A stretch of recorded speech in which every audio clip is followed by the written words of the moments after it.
I recently finished Resident Evil Requiem and it unlocked a bunch of challenges to do. If I complete them, they'll give me challenge points, which I can then use to spend at the bonus content shop. I can unlock things from concept art to alternative costumes, though what I really want is the powerful rocket launcher and infinite ammo, as these would greatly help me beat the game's hardest difficulty, Insanity. However, there is one problem. I do not have enough points to unlock them. That is why I'm going for 3 different challenges in a singular playthrough to gain me enough points. Never touch the stuff, for completing the main story without using herbs or med injectors.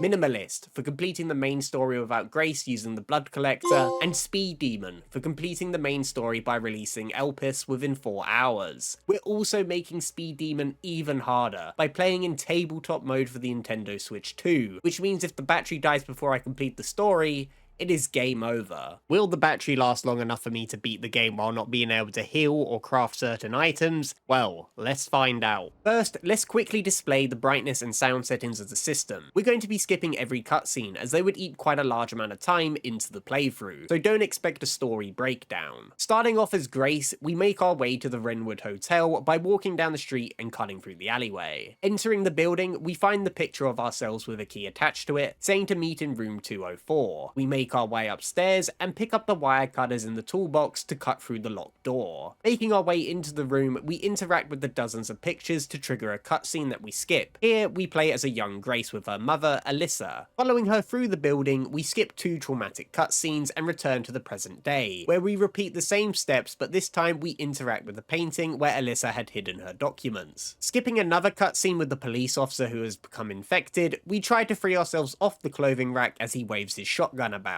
After falling and picking up the emergency exit key, we run back upstairs to unlock the door and skip the cutscene with Victor Gideon. We now play as Leon, and because we're in New Game Plus, we have access to the supply box. This allows me to buy weapons and resources throughout this playthrough. After the incident with Victor, we should help the citizens of Wrenwood against the infected, but we're just going to run down the street until we swap back to Grace, who is now in the Rhodes Hill Chronic Care Centre. We go down the hallway and turn on the light to eventually reach a table which has the cherub key, allowing us to open room 201. We pick up the lighter inside and turn back to where we first found ourselves, this time taking a right into the nurse's station. We interact with the door and skip the cutscene. This results in the girl being right in front of us. We quickly make our way out, but keep close to the door frame, waiting for her foot to be visible, where we'll be able to squeeze past and make it deeper into the room. We stand and wait for the girl to slam the cart, allowing us to climb up. We turn around to interact with the toolbox and take the screwdriver inside. We then hug the wall to dodge her grab, then wait to be chased into the next room, as if we don't, we can have her spawn further up the hallway, which will lose us a bit of time. After running away, we use the screwdriver in the room where the lighter was and take the power fuse to then place into the fuse box where we picked up the key, opening the shutters, allowing us to escape. It now takes us to Leon, who has just arrived at the care centre. After following the nurse into the room and skipping a cutscene, the whole place is filled with infected, which we deal with by using the Requiem. We then pick up the chainsaw one of them had to slay the rest, and finally cut through the door, to proceed through the building where we meet Grace as she plugs in the fuse. Skipping another cutscene.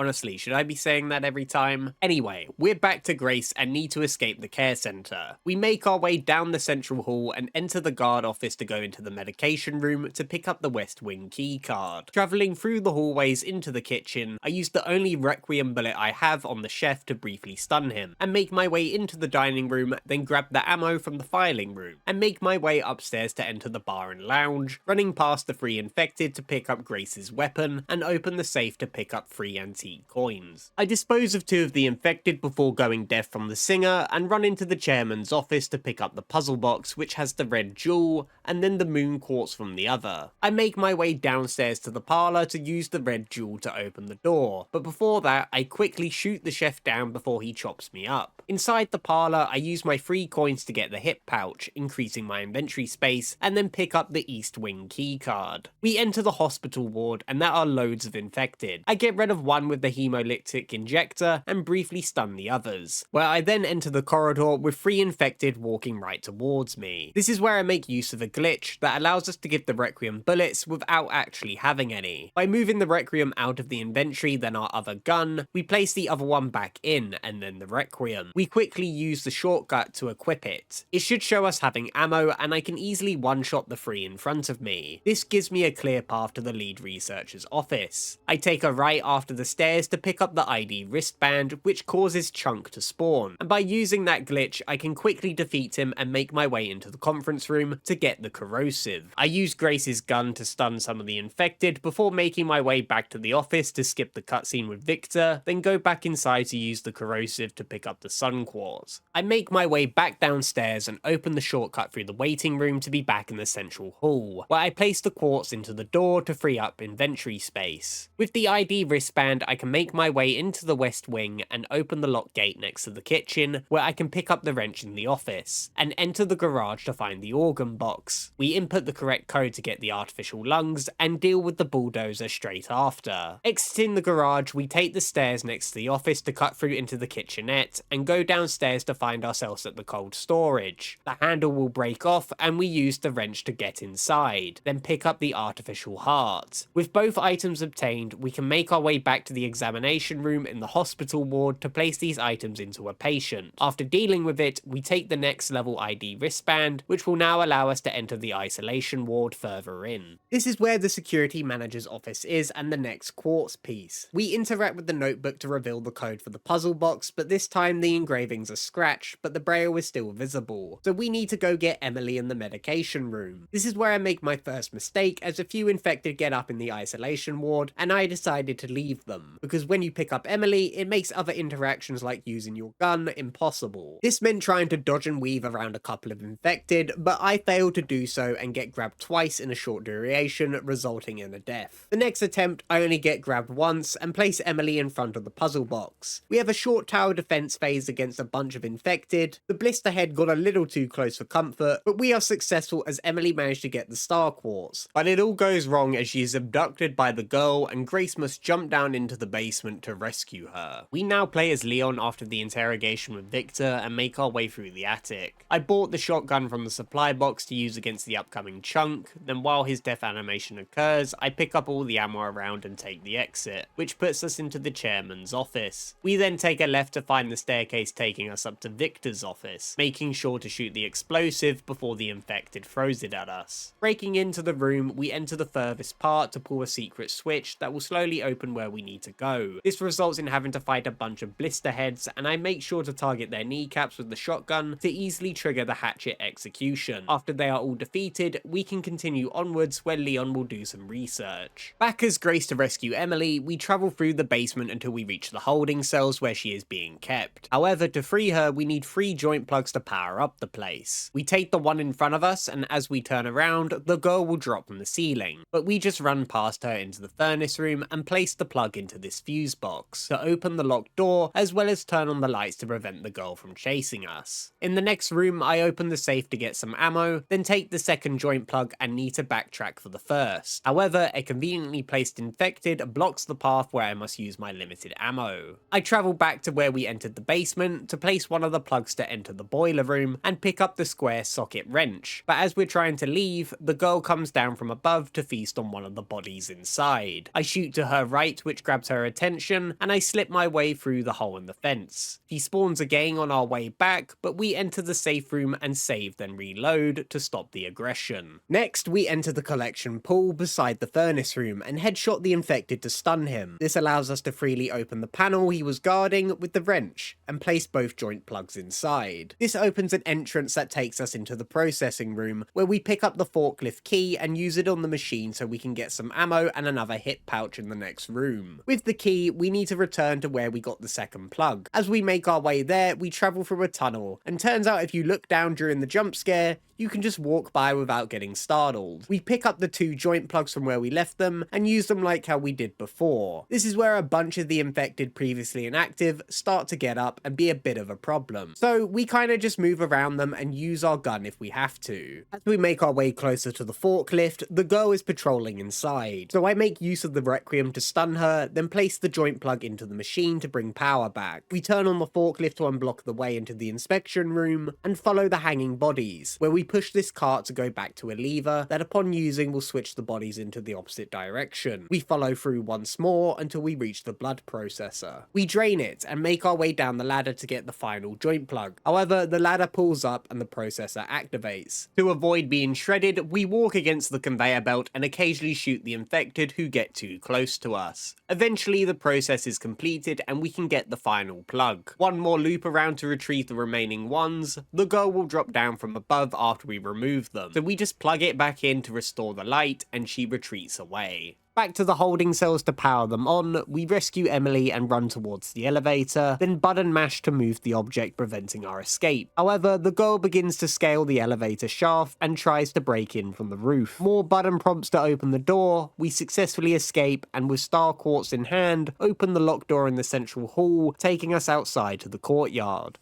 We head to the helipad and meet Henry. While he can operate the helicopter, the key for it to function is somewhere in the house next to us. After entering, we interact with the wine bottle and twist it to reveal a double helix model, which we place into this incomplete one, and the room begins to descend. We enter the lab and follow through until we get the key. However, we have a problem, as Victor initiates a self-destruct sequence on the lab and we must take an alternative exit for a bunch of infected. I switch to the third-person view here as Grace has this fast run up the flight of stairs, though it does risk the chance of stumbling over. Successfully escaping the building and heading towards the helicopter, we skip the brutal crash cutscene and are now tasked as Leon to protect Grace and Emily with a sniper rifle as they try and make their way into the church. We can shoot a few of the infected laying around the courtyard, but must wait for a few to spawn. Eventually the two make it into the building and we can follow them inside. As Emily is injured, Leon tells Grace to go further in, which leads to the water treatment facility for safety, while he handles the incoming infected. One of them being a blisterborn, with these large orange spots that upon bursting them will mutate infected into blister heads. We can use a cool technique here with the grenades we've picked up and the conveniently placed gas canister to stun lock it. After the explosions, Leon can perform a melee attack to instantly pop these spots, leading to a quick, easy death. With all the infected defeated, we switch back to Grace where we carefully place Emily in a safe place, as the girl has made its way into the facility. There is a hatch that will open the ceiling, letting in natural light. However, to power it, we'll need to go down into the darkness and turn on the generators. We run towards the one in the chemical treatment room, and the girl will chase us in. We pick up the lever for the control panel and loop her around the shelving unit, then place the lever in and activate the power. I then go for the next generator, which is to the left upon exiting the room.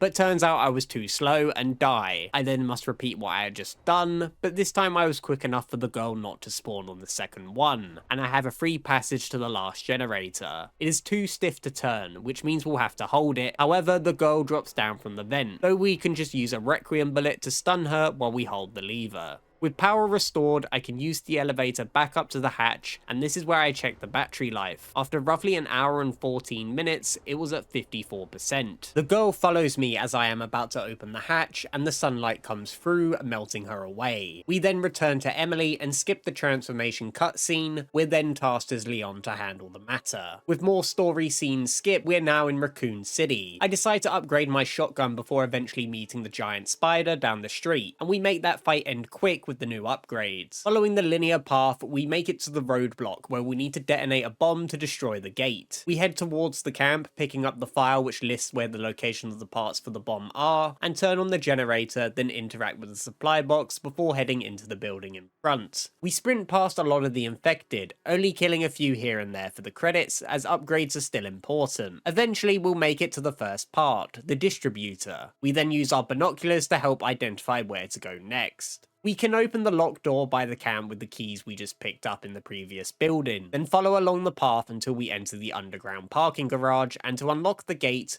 we'll have to get 2 power fuses, one located at the very back of the garage, and the other to our right through the sewage facility, where we must rotate this wheel to move the platform to unlock the next path. A blisterborn will be on the other side, walking towards us. I do get hit, but I continue onwards for the next fuse. Now that I have both, I can open the gate to the outside, skipping the cutscene and gaining the keys to unlock the BSAA containers. I head into the apartments to my left to go upstairs, and drop down into a room, killing the zombie with the machine gun inside. inside. We wind the door open with the crank and take it with us. I then decided to tackle the gas station first, as we need some fuel for a future generator. After obtaining the gas can, we have a gauntlet of infected to slay, one who has a chainsaw which we take, so we can save some ammo. What I find quite funny here is that as soon as we leave the store, there's just a zombie outside with a throwable explosive, like the developers knew you wanted to use that chainsaw. After dodging it, we slay through all the remaining infected until we're safe to fill the gas can. Another key item in hand, I return to the previous building and use the crank on this door to take me further up. A problematic area, as there are 3 infected stationed with artillery that drop missiles from above. I also had forgotten to buy body armor. While I take out the first one I can see, I ignore the other 2 and climb my way towards the detonator part. However, I take another death due to a machine gun zombie. On my next try, I make sure to headshot them and finally get through to grab the part, then make my way down while dodging past the incoming infected. I drop the bridge to get me back to the camp, where I accidentally forget to open the container to get the repair kit. I instead opted to go get the final part by taking the elevator up and then powering the generator with the fuel to open the door, where I can then zipline to the other building. Following the linear path while getting a few more credits, we get the final detonator part and need to make our way down by using the suspended platform. I preemptively shoot this wooden container so it drops down, as it has a ladder to use as a quick shortcut, then slide down the rubble to turn the wheel to drop part of the platform. I progress further where it gets a little too close to death, but ultimately release the other side of the platform and descend to the bottom. I make my way to the container for the repair kit, and we can finally use the explosive on the wall to then use the motorcycle to make our way to R.P.D. We have an encounter with Victor, who has an RPG and a pack of Garma, which we mow down with the submachine gun. After making a crazy jump to meet Victor for a joust, we skip the cutscene to find ourselves at our next location. Upon entering, we go through the office and then up a ladder into the library to pick up the mechanic Jack, then drop down into the main hall to open the shutters where we'll meet Zeno and Grace. Skipping more cutscenes, we are now in the past to play as a girl named Chloe in the orphanage and must escape from a group of evil clones. Eventually, we can crawl out of the hiding spot and find 2 of them blocking the path.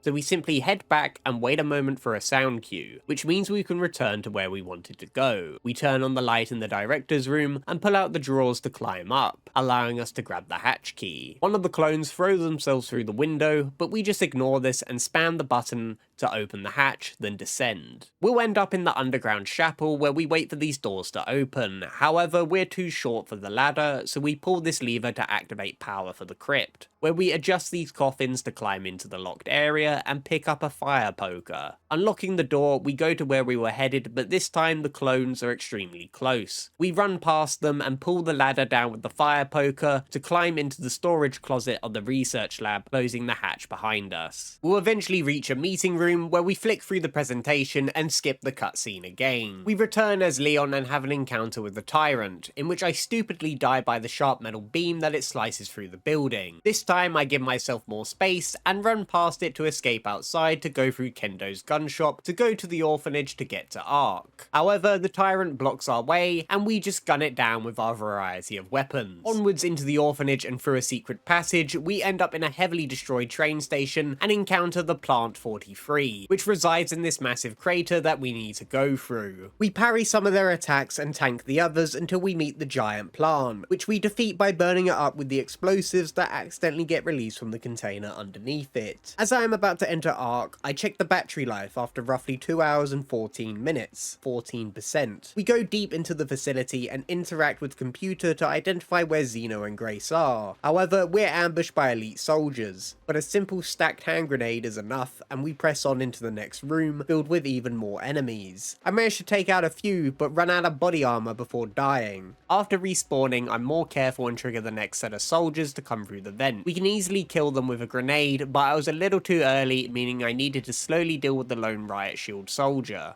As we run deeper into the facility, we change our movement settings to hopefully get a skip against the upcoming commander. We restart the game after the autosave, then skip the cutscene while holding forward and spamming the hatchet attack to hopefully get an execution. Unfortunately, I failed several times. I was pretty sure I upgraded the hatchet, however, I think I just did the setup wrong, so I fought him normally, then found Grace, and skipped the cutscene until we end up in the dump. We ask Leon for a boost into the upper vent and drop into the control room, but it needs a key, so we navigate through the lab by going through the sterilization chamber, where we're introduced to the Licker, who is blind, which means we can sneak by it and carefully move around the broken glass to go into the chemical storage, where we get the override key for the control room. I also pick up a bottle of acid, which I throw to instantly kill a licker on the way back. After overriding the system, it allows us to pick up another key to get into the lobby. The switch then notifies me that the console battery is low. The upcoming areas are filled with a bunch of enemies, so I decided to bolt it, and managed to dodge everything to then grab the orb in the operations room, then return to the sterilization chamber to get the other orb in the clean room. As we turn around, a bunch of infected have awoken, and I get grabbed twice, but thankfully I had the I Spy charm, which increases likelihood that you'll survive fatal damage, and a handmade knife to prevent the attack from the next. Something that I should have remembered for in the beginning of this playthrough. I then used the 2 orbs to gain access to the archives and skipped the cutscene to then play as Leon, where I have 3% battery left. This part is also where the virus begins to heavily affect Leon, and he becomes disjointed. The only thing you can do is wait it out. I kill the infected in front of me and keep running into the following rooms, as I need a key to access the elevator. I run past many lickers, having to parry some of them. I begin to operate the control panels in the room to get me closer to the objective. At one point I thought it was over as I got swarmed into a corner, but somehow miraculously made it out. I grab the key and the switch tells me to charge the console as it will soon go to sleep. I then use the key to summon the elevator and now must engage in a fight against several lickers who I managed to stun with the grenades and finish them off with the shotgun. Then the infected break out of their pods and I use the sniper rifle to dispose of them. The elevator finally opens and we slowly make our way through the hallway before Leon collapses. We now switch to Grace to go through the study to descend in another elevator and meet up with Leon. We then skip the cutscene to release Elpis, and the fight against Victor Gideon begins. I make use of my more powerful weapons first and make sure to parry his attacks to prevent myself from dying. I get caught by his shockwave attack and somehow live. I manage to make it into the next phase against the Nemesis type where I begin to shoot its weak points, but unfortunately the console goes to sleep after 2 hours and 38 minutes. I had lost the challenge. However, I knew it was possible. I made many mistakes, so I decided to run it back. Well, of course wait for the console to charge to 100%. This time I slightly lowered the brightness and volume compared to the previous attempt. I was on a faster pace than before. I made use of more of the charms for the weapons I had previously forgot, to not dying in locations that I previously did. When descending the elevator in Ark as Leon, I was at 4%. I got to the Nemesis phase and destroyed it with a submachine gun before throwing a grenade to blow up the smaller weak points in one go. I then get grabbed for the scripted sequence, and I check the battery life. It is now at 1%. Leon buries the hatchet into its skull, and we skip the upcoming cutscenes. I then unlock Speed Demon, Minimalist, and Never Touch the Stuff. Now, it was on casual, so not exactly the most challenging thing ever, and I did make use of the Requiem ammo glitch, which questions the credibility of the run. One last thing, shout out to Nurbit's Switch 2 runs, as they were an inspiration for this challenge. Thanks for watching.